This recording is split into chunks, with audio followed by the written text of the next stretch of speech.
Et c'est Jérémie ce soir qui va nous amener à la prédication. On a commencé depuis 2 semaines dans le livre de Malachie. Et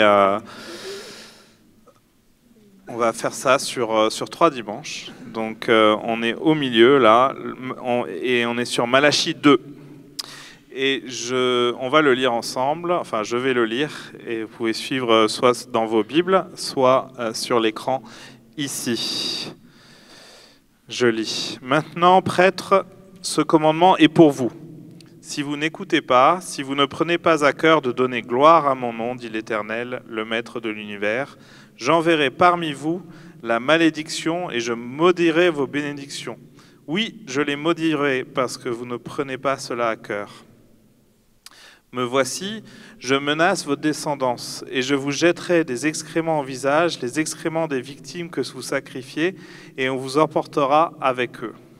Vous saurez alors que je vous ai adressé ce commandement, afin que mon alliance avec Lévi subsiste, dit l'Éternel, le Maître de l'univers.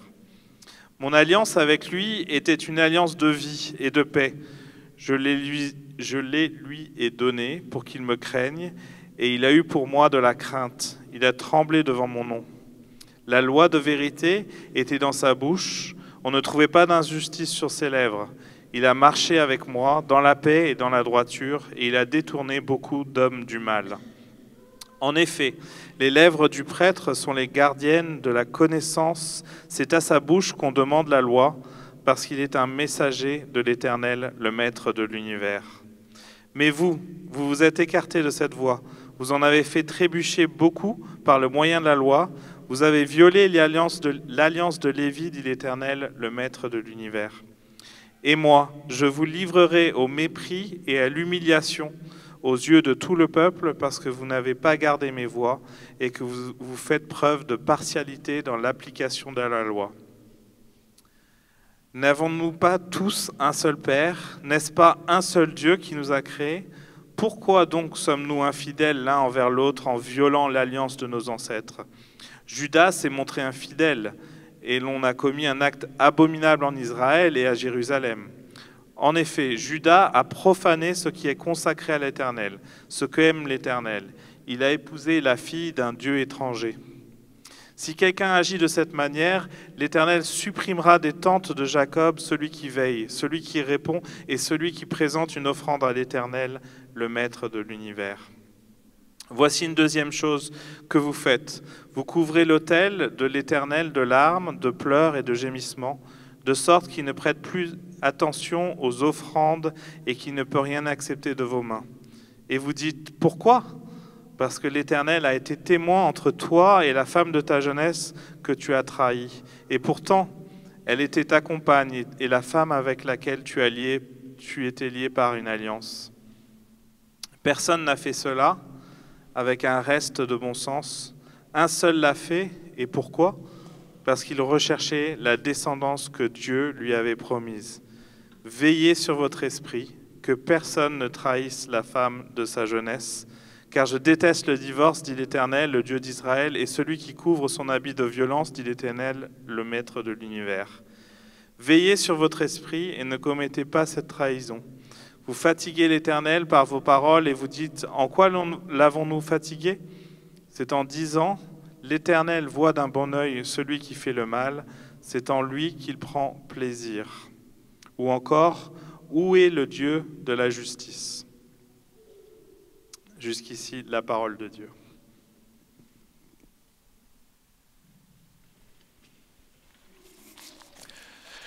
Bonjour à tous. C'est vrai que quand on enlève la veste, il fait pas chaud. Mais on a eu une louange qui nous a réchauffés. Alors ce nouveau chant, va falloir le rejouer. Il était chouette.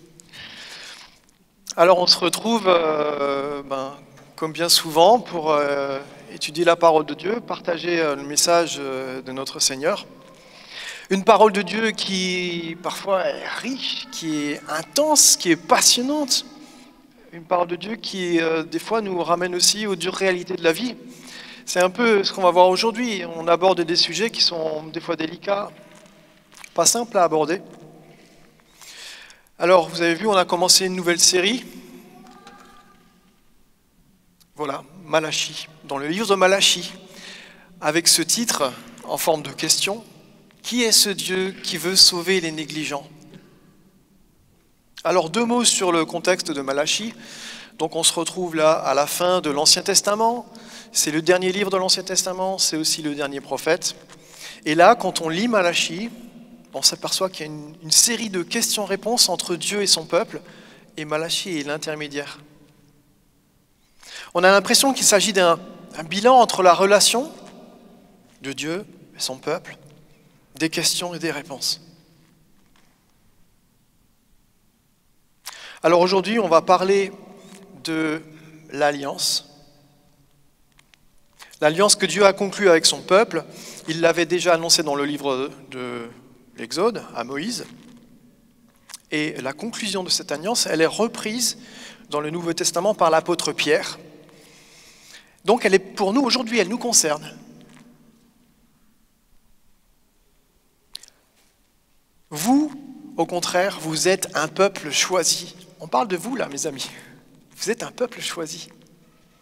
Vous êtes des prêtres royaux, une nation sainte, un peuple racheté, afin de proclamer les louanges de celui qui vous a appelé des ténèbres à son admirable lumière. Waouh! On me dit pas souvent ça. Donc j'aime bien le répéter. Je vais vous le répéter parce que ça nous fait du bien. On est des prêtres royaux. On est une nation sainte, un peuple racheté pour proclamer les louanges de celui qui nous a appelés des ténèbres à son admirable lumière. Alors aujourd'hui, on va continuer à faire l'inventaire de nos vies et voir dans le chapitre 2 que le peuple de Dieu, en fait, a négligé l'alliance de Dieu. La lignée des prêtres, on appelle ça aussi la lignée sacerdotale, et la lignée royale ont déshonoré l'alliance de Dieu. Ils ont déshonoré l'Éternel. Et le peuple tout entier s'est corrompu. Et cette corruption, elle vient jusqu'à nous. Aujourd'hui, elle nous montre à quel point nous sommes infidèles, alors que Dieu exige la fidélité, mais aussi à quel point Dieu, par sa fidélité, recouvre notre infidélité. Alors vous avez entendu le texte, il est très direct, il n'est pas facile à aborder, avec des sujets, bon, comme je l'ai dit, délicats, intimes, ça touche à nos relations, au mariage, au divorce, et on a bien conscience que ce sont des accidents de la vie et qui nous touchent tous de près ou de loin.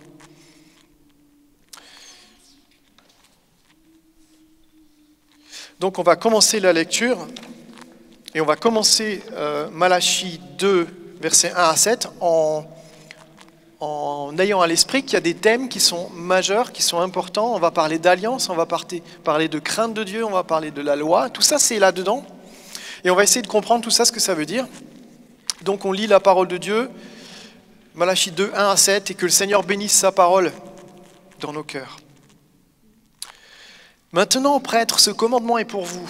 Si vous n'écoutez pas, si vous ne prenez pas à cœur de donner gloire à mon nom, dit l'Éternel, le Maître de l'univers, j'enverrai parmi vous la malédiction et je maudirai vos bénédictions. Oui, je les maudirai parce que vous ne prenez pas cela à cœur. Me voici, je menace votre descendance et je vous jetterai des excréments au visage, les excréments des victimes que vous sacrifiez, et on vous emportera avec eux. Vous saurez alors que je vous ai adressé ce commandement afin que mon alliance avec Lévi subsiste, dit l'Éternel, le Maître de l'univers. Mon alliance était avec lui une alliance de vie et de paix. Je les lui ai donnés pour qu'il me craigne, et il a eu de la crainte pour moi. Il a tremblé devant mon nom.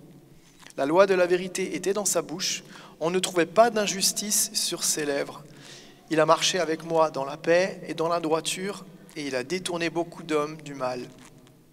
En effet, les lèvres du prêtre sont les gardiennes de la connaissance. C'est à sa bouche qu'on demande la loi parce qu'il est un messager de l'Éternel, le Maître de l'univers. Alors le premier point est le suivant, donc des prêtres imparfaits. Dieu adresse un commandement à ses prêtres. Et si on compare avec Exode 19, maintenant, si vous écoutez ma voix et si vous gardez mon alliance, vous m'appartiendrez personnellement parmi tous les peuples. car toute la terre m'appartient.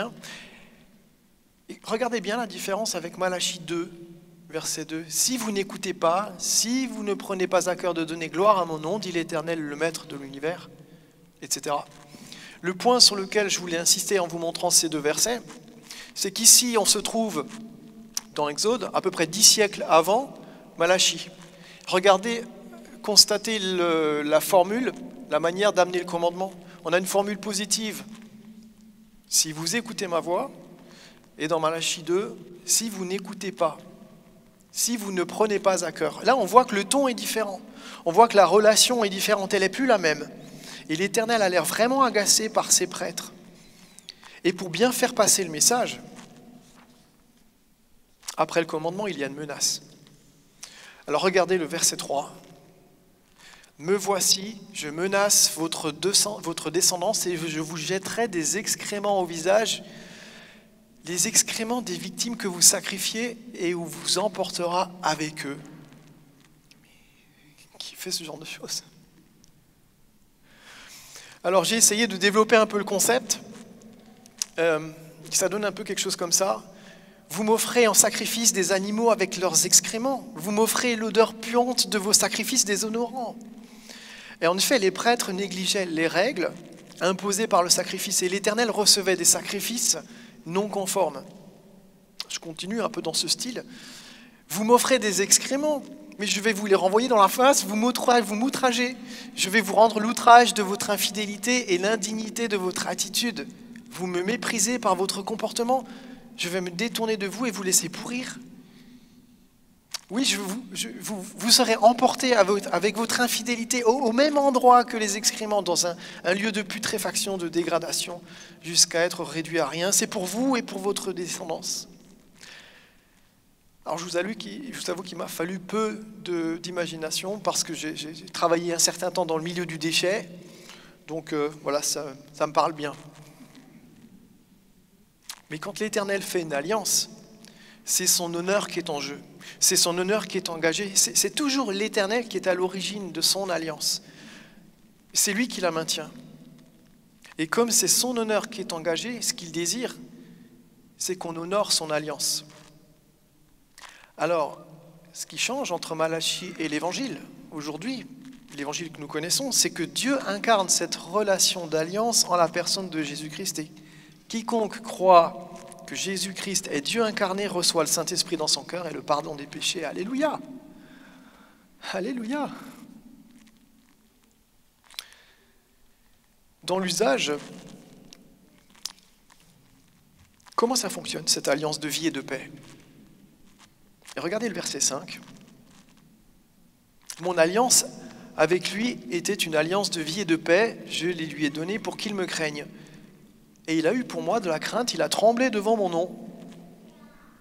L'Éternel a délivré son peuple de l'esclavage d'Égypte et en contrepartie, cette délivrance, il attendait que son peuple lui rende un culte. » Dans Deutéronome 6, 13 à 15, on lit ça. « C'est l'Éternel ton Dieu que tu craindras. C'est lui que tu serviras et c'est par son nom que tu prêteras serment. Vous ne suivrez pas d'autres dieux. Prie parmi les dieux des peuples qui sont autour de vous. Car l'Éternel, ton Dieu, est un Dieu jaloux au milieu de toi. La colère de l'Éternel, ton Dieu, s'enflammerait contre toi et il t'exterminerait de toute la surface de la terre. » L'Éternel ne partage pas l'adoration qui lui revient. Et Jésus l'a confirmé quand il était dans le désert. Quand il a été tenté dans le désert par le diable, Jésus a répondu au diable, « Tu adoreras le Seigneur ton Dieu et tu le serviras lui seul. » Alors, un commentaire dit ceci, « La crainte de Dieu est paradoxalement capable d'engendrer confiance et joie. C'est moins une expérience terrifiante qu'une attitude de respect, d'adoration et d'obéissance. Dans bien des textes, craindre Dieu a un sens, surtout religieux, assez proche de la notion de piété. Ça signifie lui rendre un culte ou lui être fidèle. Les prêtres étaient les intermédiaires entre Dieu et le peuple, bon, on l'a bien compris, et ils avaient comme objectif de lui rendre un culte. Et dans leur fonction, il y avait ce respect des sacrifices, donc ils devaient sacrifier des animaux selon de certaines règles, Mais ils étaient aussi les gardiens de la connaissance. Ils gardaient la loi. Ils étaient les garants de cette loi ici-bas. Et donc, si le peuple avait des questions par rapport à des conflits, des affaires difficiles, des litiges, des choses difficiles à régler, c'était les prêtres qui devaient s'en charger, qui devaient juger l'affaire. Le rôle du prêtre était de veiller sur la loi en marchant main dans la main avec l'Éternel. Il était le messager de l'Éternel, c'est ce que nous dit le texte. Et tant que cette loi, elle était respectée, elle détournait beaucoup d'hommes du mal. La crainte de l'Éternel, c'est la haine du mal. Alors on va lire la suite, versets 8 et 9. Mais vous vous êtes écartés de cette voie, vous en avez fait trébucher beaucoup par le moyen de la loi, vous avez violé l'alliance de Lévi, dit l'Éternel, le maître de l'univers. Et moi je vous livrerai au mépris et à l'humiliation aux yeux de tout le peuple parce que vous n'avez pas gardé mes voies et que vous faites preuve de partialité dans l'application de la loi. Les prêtres ont pris des largesses avec la loi, ils ont violé la loi. Ils en ont fait leur profit. Et cette violation, en fait, c'est une rupture de l'alliance. Alors la conséquence, c'est quoi? Je vous livrerai au mépris. Alors quand Dieu livre au mépris, il laisse assumer aux hommes l'horreur de leurs actes. Et là, en fait, on vient de comprendre le livre des juges. Quand Dieu livre au mépris, il laisse assumer aux hommes l'horreur de leurs actes. Et c'est ce qui s'est passé. C'est que les déviances des prêtres ont entraîné tout le peuple. Quand les prêtres étaient déviants, le peuple était négligent. On le constate quand on lit l'Ancien Testament, assez facilement. Si on regarde les prêtres, si on cherche un peu dans la lignée des prêtres, pour trouver un prêtre parfait, qui honore bien Dieu comme il faut, on n'en trouve pas. Regardez Aaron. Vous vous souvenez d'Aaron, le frère de Moïse? Il a fabriqué le veau d'or, et avec tout le peuple, il a rompu l'alliance. Moïse a désobéi quand il a frappé 2 fois sur le rocher. Le rocher d'où devait sortir l'eau. D'où est sortie l'eau d'ailleurs. Élie, le prêtre, avait 2 fils. Ces 2 fils étaient aussi prêtres. Et au lieu de servir l'Éternel, ils se servaient. Et ils entraînaient avec eux le peuple en fait à pécher. Et les cas similaires, ils sont nombreux. En fait, on constate que personne n'est en mesure d'honorer Dieu comme Dieu désire être honoré. Là, en fait, on comprend mieux le pourquoi des excréments jetés au visage des prêtres. Quels sont les honneurs que nous réservons au Seigneur? La grâce est-elle un prétexte pour fermer les yeux sur nos négligences? Est-ce que nos actes sont alignés avec notre louange? Ésaïe a eu cette parole à ce sujet. Le Seigneur dit, ce peuple s'approche de moi et m'honore de la bouche et des lèvres, mais son cœur est éloigné de moi et la crainte qu'il a de moi n'est qu'un commandement humain, une leçon apprise. Et Jésus a repris la première partie de ce verset, il l'a appliqué aux religieux juifs de l'époque, mais il a commencé la phrase par hypocrite. Vous voyez, notre problème, il est là en fait. Il est que notre cœur est loin de nos paroles, nos belles paroles. Il y a une distance. Alors on récite des leçons apprises, mais des choses qui pénètrent pas le cœur, ça reste en surface, ça reste superficiel. Donc il faudrait que le cœur et les paroles se rejoignent sur la voie de l'intégrité et de la vérité. Puisque Dieu désire un peuple qu'il adore en esprit et en vérité, qu'il adore pour de vrai, comme diraient les enfants, pour de vrai. Alors comment faire pour aller plus loin? Parce que finalement, on est tous coupables. Dieu s'est chargé de notre culpabilité. Il n'y a maintenant aucune condamnation pour ceux qui sont en Jésus-Christ.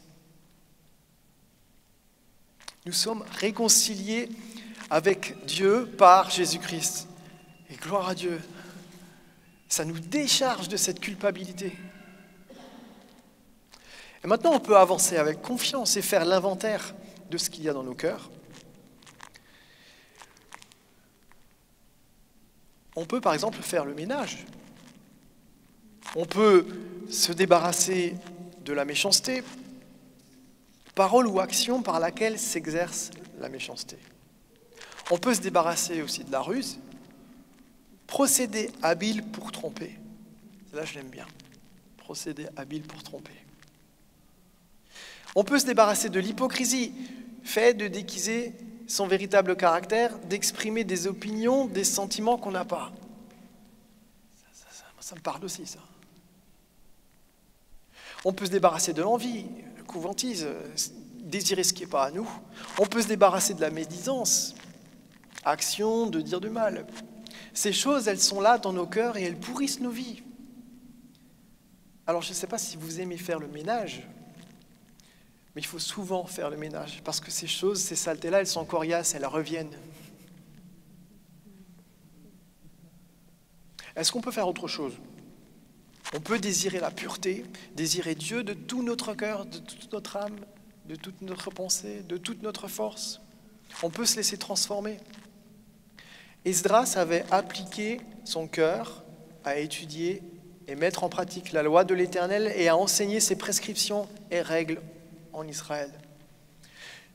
C'est l'attitude de cœur qui plaît au Seigneur. Le Seigneur, il aime qu'on le cherche là où il est. Et il est où? Il est dans sa parole. Alors on va lire la suite, et vous allez voir parfois les réponses sont dans les questions. On passe au deuxième point, des rois imparfaits. On va lire les versets 10 à 12. N'avons-nous pas tous un seul Père? Oui, nous avons un seul Père. N'est-ce pas un seul Dieu qui nous a créés? Oui, un seul Dieu, et il est notre Créateur. Pourquoi sommes-nous donc infidèles l'un envers l'autre en violant l'alliance de nos ancêtres? On va répondre à ça plus tard.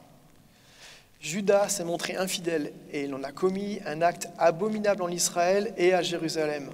En effet, Judas a profané ce qui est consacré à l'Éternel, ce qu'aime l'Éternel. Il a épousé la fille d'un Dieu étranger. Si quelqu'un agit de cette manière, l'Éternel supprimera des tentes de Jacob celui qui veille, celui qui répond et celui qui présente une offrande à l'Éternel, le Maître de l'univers. Au-dessus de chaque personne, il y a une puissance qui domine les croyances et qui impacte les comportements et les relations.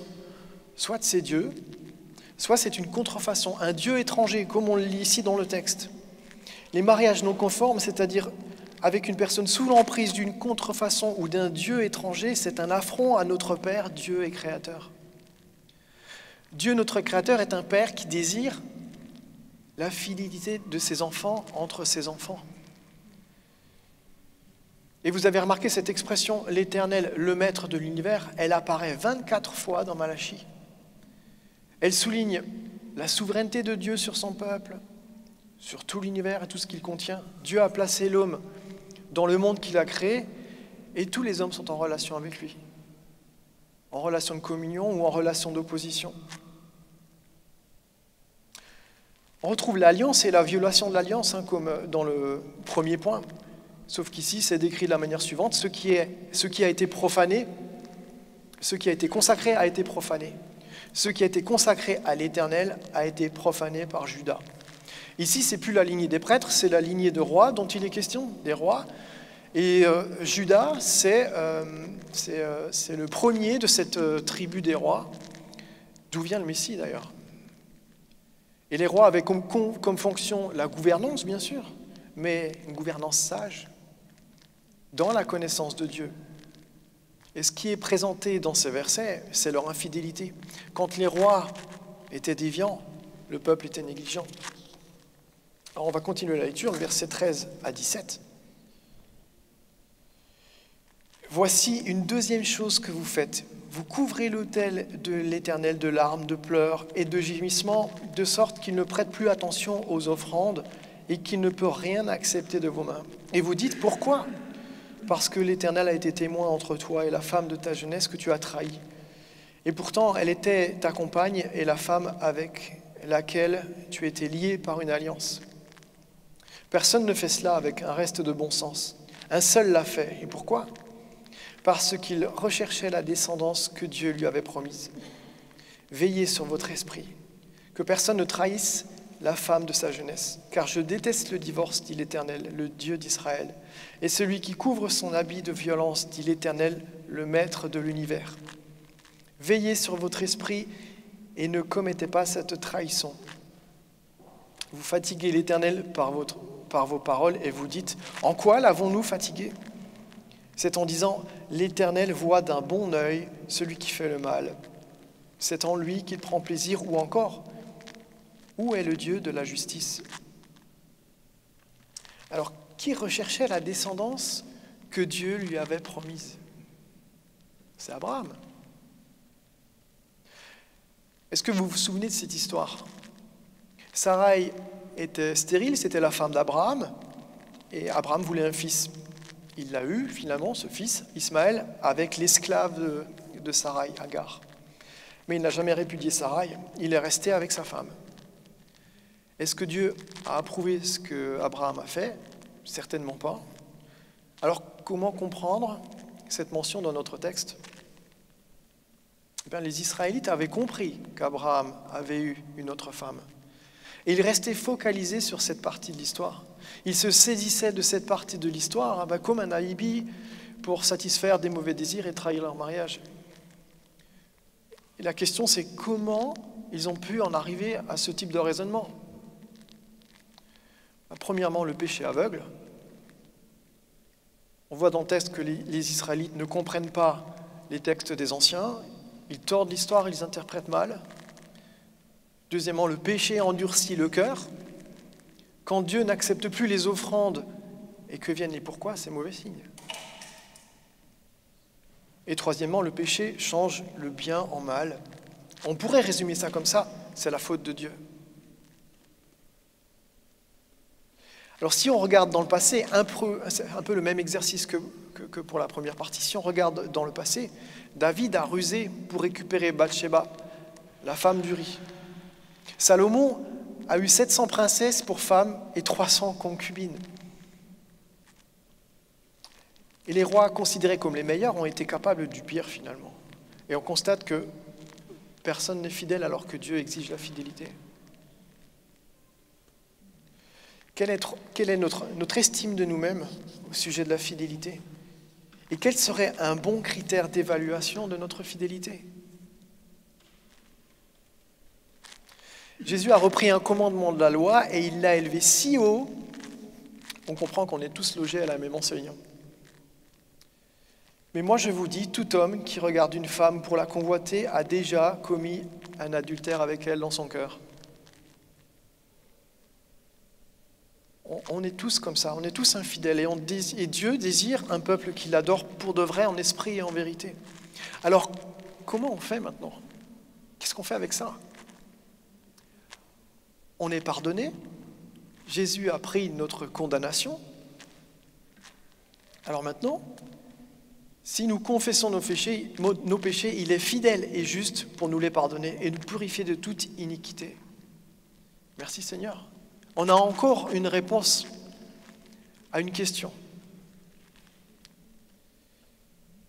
Alors, dans la pratique, comment on peut faire ?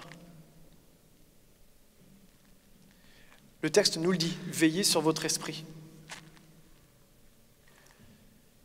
Alors j'appelle ça poser une alarme sur ses yeux, poser une alarme sur ses oreilles. L'idée c'est un peu, Seigneur, vois sur quoi je pose mes yeux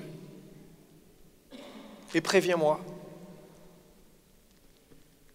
C'est un peu, Seigneur, écoute ce qui entre dans mes oreilles. Je veux placer un filtre là sur ce qui entre dans mes oreilles, ces paroles qui peut-être sont douces, qui m'attirent. Et dans le but de se détourner de la tentation. En fait, le Saint-Esprit, là, il est un peu comme un lanceur d'alerte pour nous. La lumière rouge.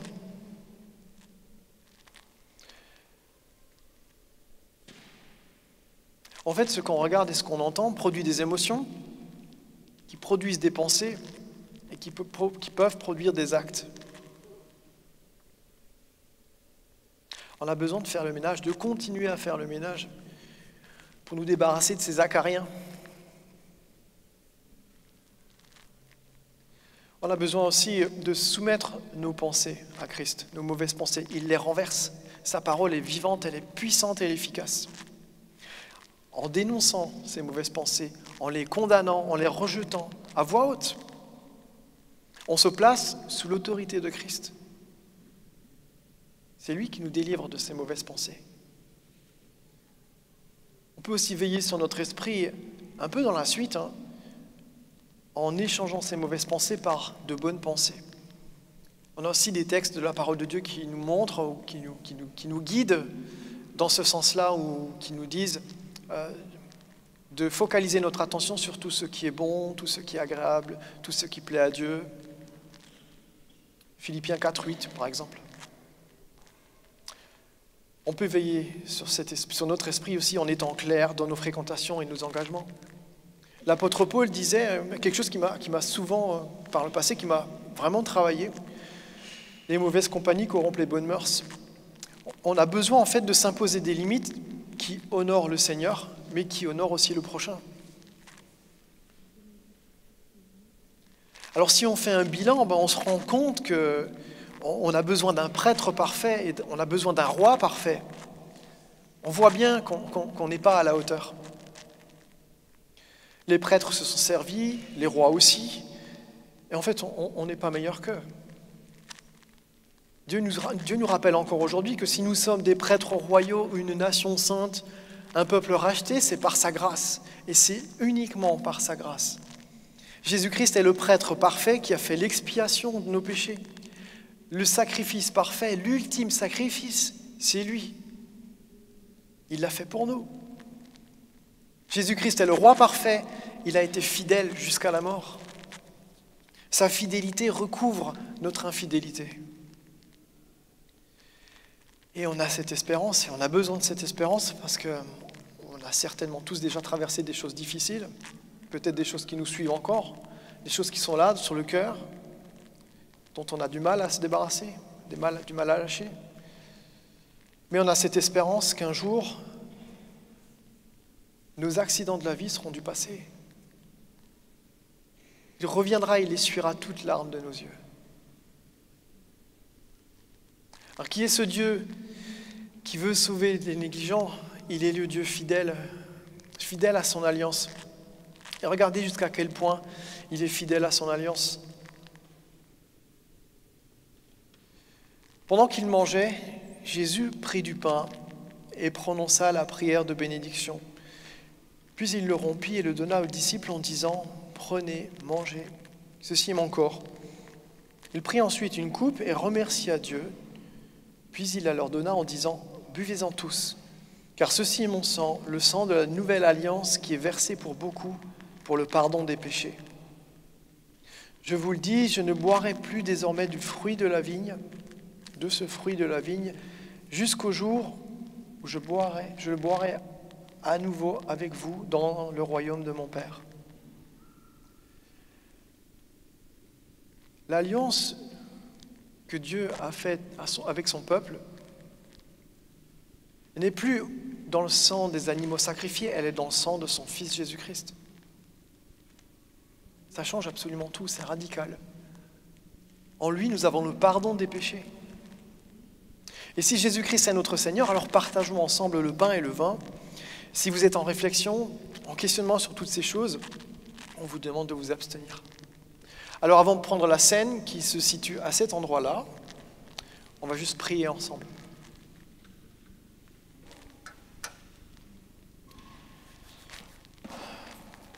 Notre Dieu, notre Père et Créateur, on vient à toi comme on est, défaillant, négligent.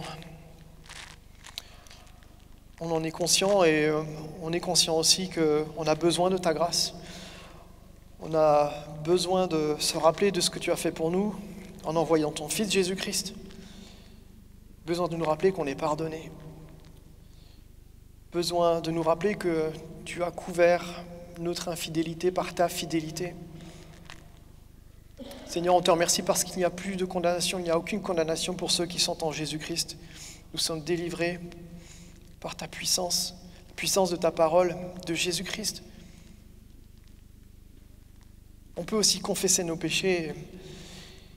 Tu es fidèle et juste pour nous les pardonner, nous purifier encore et encore. On remarque bien que ces choses-là, elles sont incessantes, elles sont dans nos cœurs et elles reviennent. Seigneur, aide-nous encore. Aide-nous encore à être honnêtes, à être intègres, à être fidèles envers toi. On voit bien comment c'est difficile, mais on sait qu'on peut compter sur toi, sur cette alliance qui dure, qui est éternelle. Seigneur, on te demande de renouveler nos pensées, de nous disposer favorablement de manière à recevoir favorablement encore et à nouveau ta parole. Au nom de Jésus, on prie. Amen.